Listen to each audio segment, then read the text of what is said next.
Hey, what's going on, guys? What's going on? I hope you all are doing well. Welcome to drboycetv.com, the home for intelligent Black people. My name is Dr. Boyce Watkins, and also this podcast is called Dr. Boyce Daily on Spotify. So if you go to Dr. Boyce Daily Stock Market on Spotify, you can find me there. Feel free to do that if you want to improve your economic situation and learn how money works.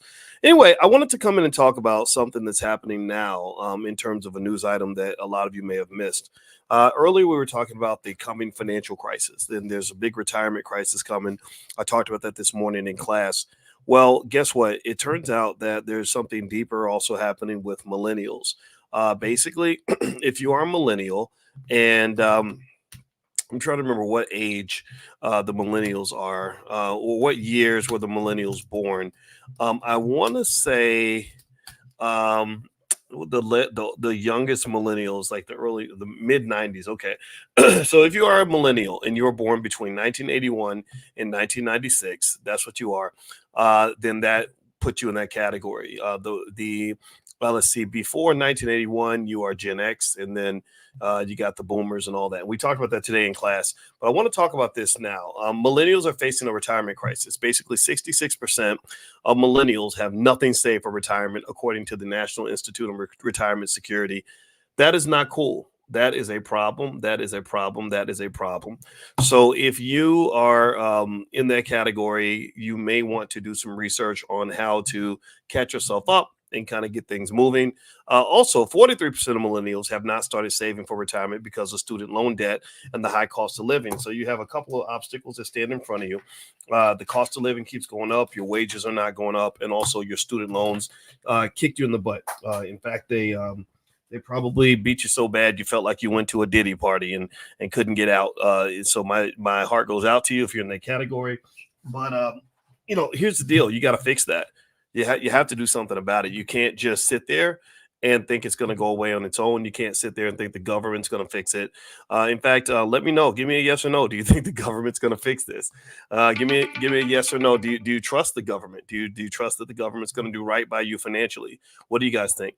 I'm going to say no. The government is kind of what created this mess. They created all these problems. Government bad policy created the student loan debt crisis. I can point to specific legislation that was created. Unfortunately, it was driven by Biden before he became president. He did it for the banks, where he helped pass a law that basically says that if you go bankrupt, you can't write off your student loans. So it's how convenient is that? Nobody asked for that. The banks asked for that.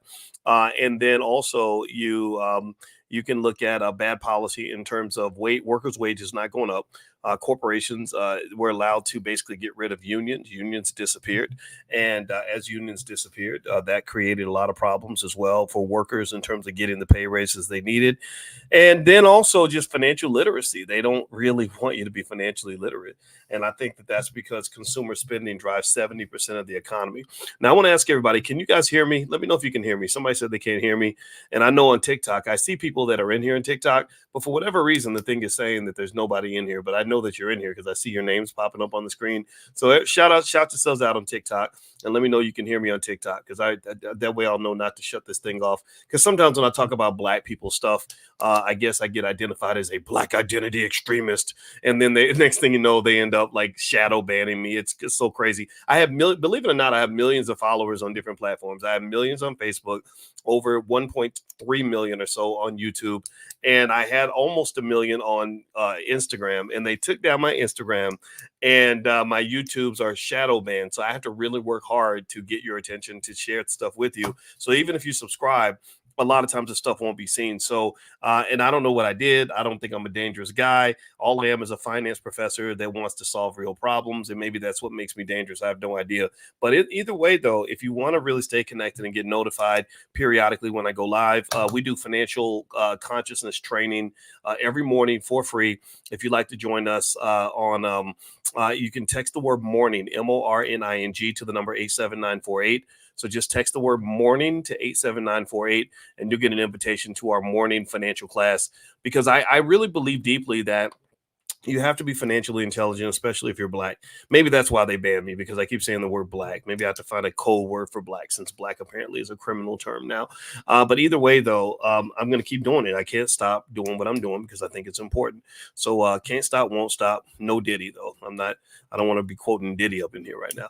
All right. So another stat you want to pay attention to is, according to the Transamerica Center for Retirement Studies, only 36% of millennials are participating in employer-sponsored retirement plans. Basically, older generations are participating. Millennials think that retirement is something for old people. And here's the thing: yes, you will probably use your retirement money when you get old, but you you don't, but you have to prepare while you're young. That's the hard part about life. This is why financial consciousness is important. Consciousness is elevated thinking. Consciousness is where you can process the present and enjoy the present, but also process the future and learn from the past, prepare for the future. That's consciousness, where you see all three things at once, right? That's one type of consciousness.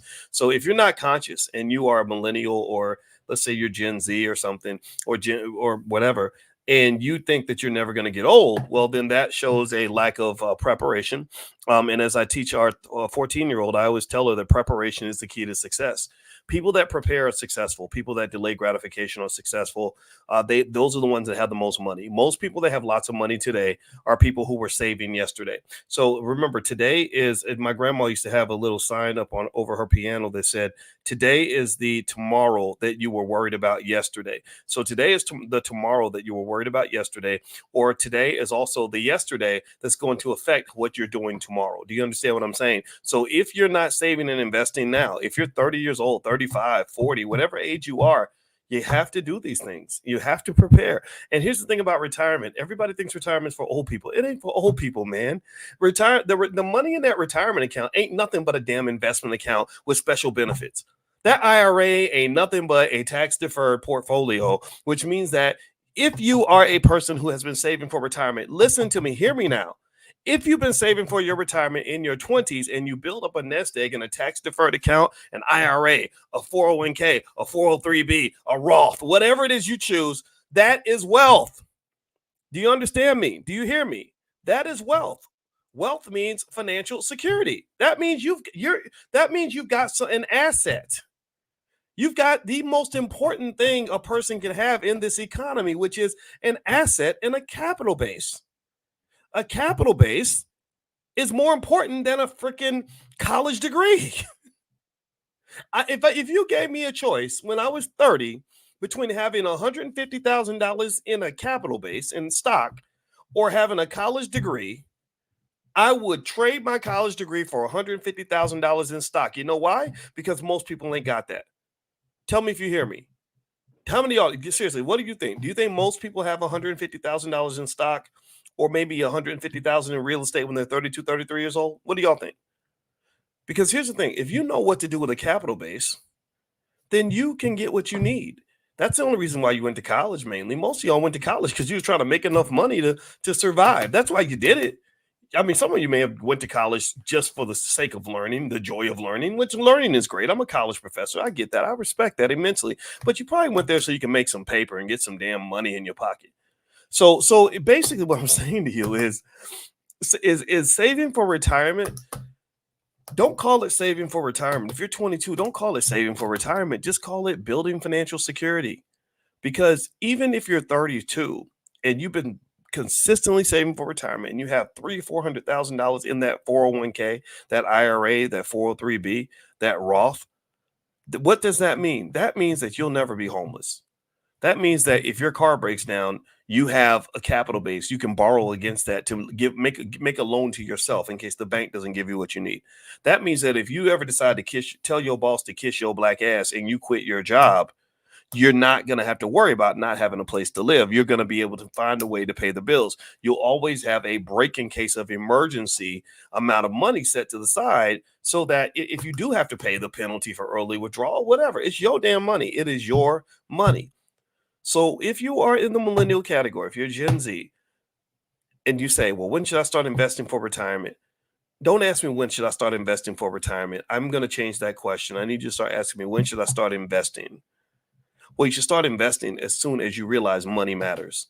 The minute you realize that, oh wait, I need money to buy stuff. Oh wait, if I don't have enough money, they're gonna turn me into a slave. Man, if I don't have enough money, I'm gonna have to go to a Diddy party. Why do you think all those rappers got taken advantage of at Diddy parties? Why do you think? Seriously, I want you to think about that. Diddy was a master at economic warfare. That's what he is. He was a master at understanding that if you're economically desperate, you might go and do something you might not normally do because you need that paper. You need to be able to pay some bills. So numerous individuals that got into his presence literally were like, damn, I don't want to do this, but my records ain't selling no more. And I need this opportunity because I don't, my parents didn't love me enough to invest for me or buy me no stock or give me any financial security. And life has been hard because I'm Black. So let me go ahead and just do this damn thing for this man so that he will write that check for me so I can do what I got to do so I can pay my bills. So economics fits right into all this stuff you're talking about, like with Diddy and everything. It all fits right into economics. It fits into a lack of financial security. I don't think that. I think his ex-girlfriend Cassie, I don't think she would have been dating him if she'd been financially secure, right? So anyway, let me stop. I'm not making fun of anybody, but I can just tell you that the devil tends to take advantage of either your greedy desires or your inherent needs. If you have gaping holes and gaps in terms of getting what you need, or if you have greed or some sort of desire for something, that's where temptation can kick in. And that's where people that have money can manipulate you. So if you want your children to not be eaten up by this world, you will invest for your children. If you want yourself to be financially secure, to be secure in a lot of different ways, then you'll start investing. Okay. So investing for retirement isn't just about the money. It's deeper than the money. Use the money to protect all the things that money can't buy. Money is a guardian that protects all those things that you don't want to sell because that shouldn't be sold for money. Okay. All right. So anyway, I'm gonna do a retirement training this week since I found out that so many of my students needed help with this. I put together a training called the Dr. Boyce Blueprint for Retirement Planning. I'm going to do this lecture Thursday night. If you'd like to be notified when it's ready, there is going to be a small fee. This helps us raise money for the Black Business School, but it also is something that you can have for life and it will give you value. So if you'd like to join us or get notified when it's ready, pull out your phone, text the word morning, MORNING, to the number 87948. Text morning to 87948. I'll invite you to Money in the Morning, our daily class. And I'll also send you a link to join us for our retirement training, which is going to be Thursday night at 8 p.m. Eastern. That's when we're going to do it. And so I'll do it live, but I'll keep the recording available for anybody who wants to access that after the fact. All right, guys. So have a great day. And don't worry, Rob. I see you might have misspelled my name, but it's all right, man. Don't even worry about it. All right. So y'all have a good night. God bless you. And I'll check with you guys soon. And also this podcast is on Spotify. So if you go to look up Dr. Boyce Daily Stock Market on Spotify, you can find me there. Have a good day, everybody. God bless you. I'll see you soon.